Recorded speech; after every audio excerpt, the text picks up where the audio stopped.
얼마를 잤는지 모른다. 벽돌 몇 개를 빼내어 만든 창문 사이로 황금빛 햇살이 스멀스멀 들어오더니 태소의 얼굴에 들이운다. 태소는 잠결에 손을 들어 햇살을 가려보지만 이에 아랑곳하지 않고 손가락 사이를 비집고 들어와 눈가를 간지린다. 태소는 몇 번 더 몸을 뒤척이다가 허리를 세웠다. 눈을 비비며 야무진 입술을 벌리고 하품을 해대는 것이 영락없는 10살 난 선동이었다. 뭔 태양이 이렇게 밝지? 태소는 창가로 살짝 드리워진 태양을 유심히 바라봤다.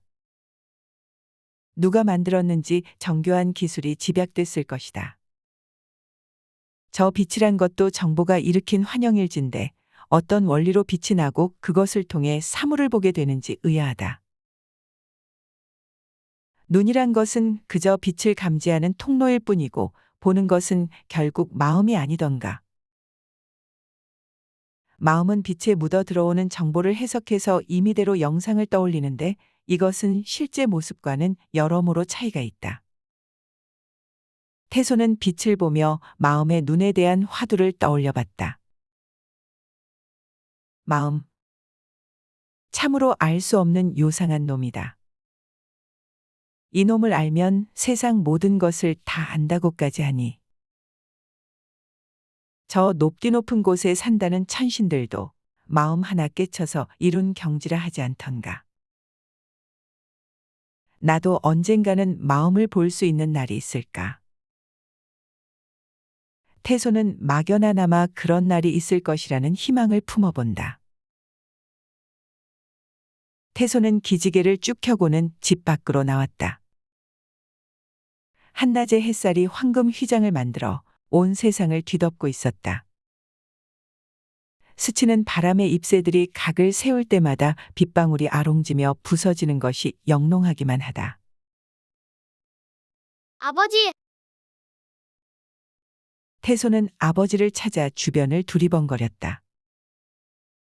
그러다 집 뒤편으로 허름한 창고 한 채가 세워져 있는 것을 보았다.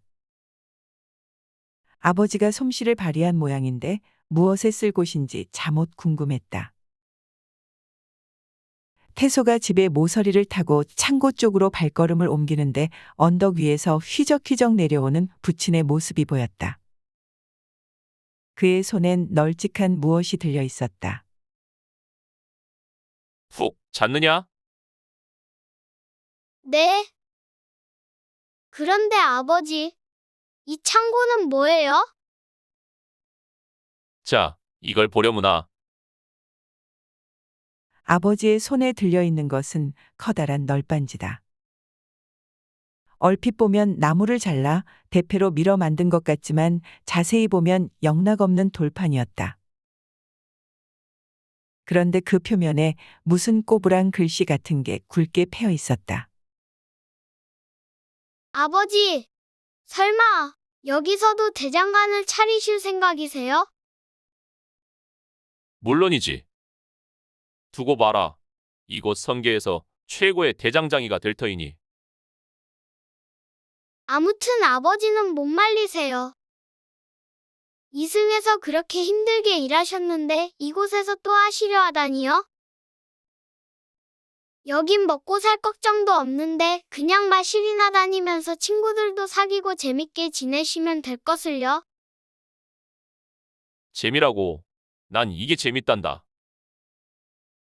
최고의 명기를 만드는 것만큼 재미난 일은 없지.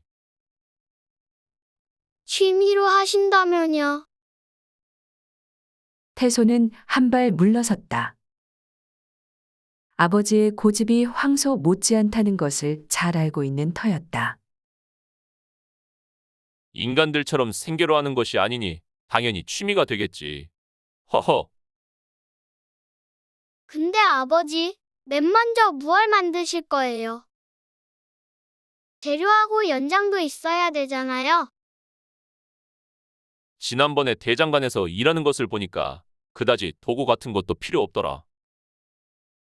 그냥 이런 돌들을 주워다가 잘 펴서 모양을 만들고 내 머릿속에 있는 설계도를 심어주기만 하면 되는 것 같더라고. 그래서 한번 해보려는 것이야. 태무는 집도 만들고 창고도 세워보면서 진료의 정보를 심어 뭔가를 만드는 것에 자신이 붙은 듯했다. 세상사 당국하면 안다고 일단 이것저것 시도해보면 뭐라도 되지 않겠는가. 그럼 저도 도울게요. 재밌을 것 같아요. 오냐? 그럼 우선 주변을 잘 살펴보고 이왕이면 단단하고 윤기가 나는 돌들을 주워오너라. 넵, 알겠습니다요. 태소는 할 일이 생겼다는 생각에 신바람이 나서 개울가로 뛰어내려갔다. 이곳저곳을 살피면서 오석처럼 진한 빛에 표면이 매끄럽고 단단해 보이는 돌들을 추렸다. 그리고는 모아진 돌들의 끝을 말랑하게 만들어서 구멍을 뚫고 그 사이로 얇고 가늘게 편 돌을 꿰어서 한데 묶었다. 그렇게 몇 구러미의 돌을 만들고는 어깨에 메고 창고로 돌아왔다. 태무는 그 사이 널찍한 돌판을 만들어 놓고 있었다. 자, 이제 한번 솜씨를 발휘해볼까? 태무는 태소가 가져온 돌꾸러미를 끌러 몇 개의 돌들을 돌판 위에 올려놓았다. 그리곤 돌들을 두 손으로 가볍게 쥐고 병아리를 품는 어미달개 마음으로 눈을 맞췄다. 그러자 돌도 마음을 여는지 마치 호빵처럼 말랑말랑해지는 것이다. 태문이 고삐를 좀 더 조이려는지 계속해서 집중하자 이제는 돌이 흐물흐물해지기까지 한다. 더 있으면 물처럼 녹아내릴 것만 같았다. 이쯤에 이르러 태문의 정교한 손놀림이 발휘되기 시작했다. 이리저리 돌 반죽을 주물럭거리더니 어느새 부엌용 칼 하나를 뚝딱 만들어냈다. 그리곤 돌의 질감을 없애기 위해 의식에 있는 쇠의 성질을 계속해서 불어넣었다. 칼을 이루고 있는 전기에 쇠의 정보가 입력되자 놀랍게도 그 질감이 쇠와 흡사하게 바뀌는 것이었다. 하지만 처음 만들어서 그런지 태문의 마음에 차지 않는 모양이었다. 뭉개서 반죽을 만들고는 다시 모양을 잡아 부엌칼을 만들었지만 이번에도 눈에 차지 않던지 그대로 뭉개버리고 말았다. 그렇게 수십 번을 하자 어느덧 창밖이 어둑해지며 서늘한 밤바람이 문틈으로 기어들어온다. 그러거나 말거나 태무는 계속해서 같은 동작을 반복했고 한밤중이 돼서도 새벽녘이 돼서도 멈출 줄을 몰랐다.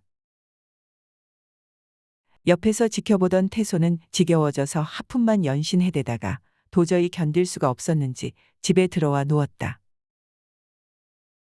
요즘 잠을 많이 자서 그런지 눈이 감기지를 않아 그냥 천장바라기만 하며 누워 있었다. 그리곤 햇살이 문틈을 비집고 들어오는 것을 보고서야 자리를 털고 일어났다. 밤을 새워서 일하고 있을 아버지 걱정에 곧바로 창고로 향했다. 어둑한 구석에서 돌판에 기대 멍하니 창밖을 바라보고 있는 부친의 초췌한 모습이 눈가에 스친다. 취미생활이라고 하기에는 좀 고달파 보이는데. 태소는 아버지의 직업병이 도졌다고 생각되었다. 무언가에 정신이 꽂혀 팔을 걷어붙이면 며칠씩 잠을 잊고 집중하던 아버지가 아니던가. 그런 열의와 자존심으로 인해 명장의 영예도 얻었던 것일 게다.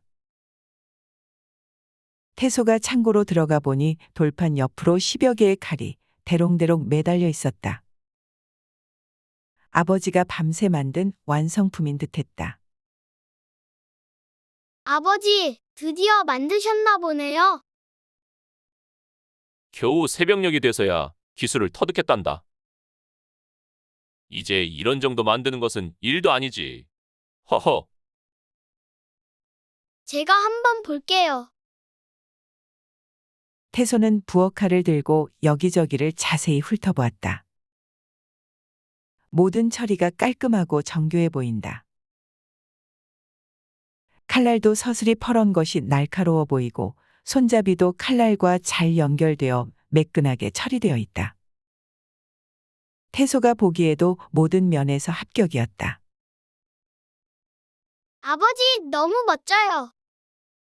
이것으로 음식을 썰면 쓱쓱 잘 썰리겠어요.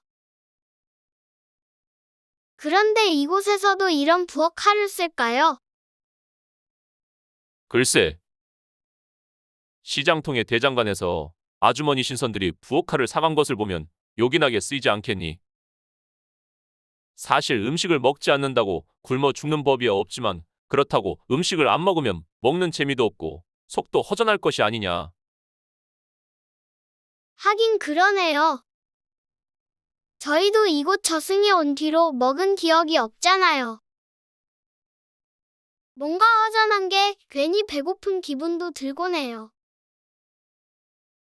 그래? 사실 나도 그렇단다. 태소야, 이 칼들을 몽땅 챙기거라. 시장에 내다 팔아야겠다.